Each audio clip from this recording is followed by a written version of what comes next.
Hello friends, in this video right now I'll show you how to turn on last seen on WhatsApp.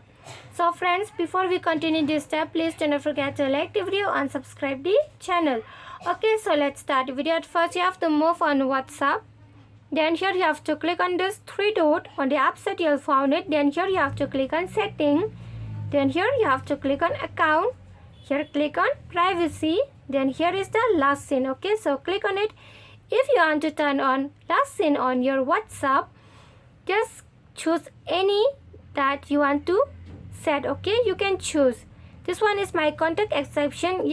It means that you can choose any person that can see your last seen. Okay, so friends, you can choose like this.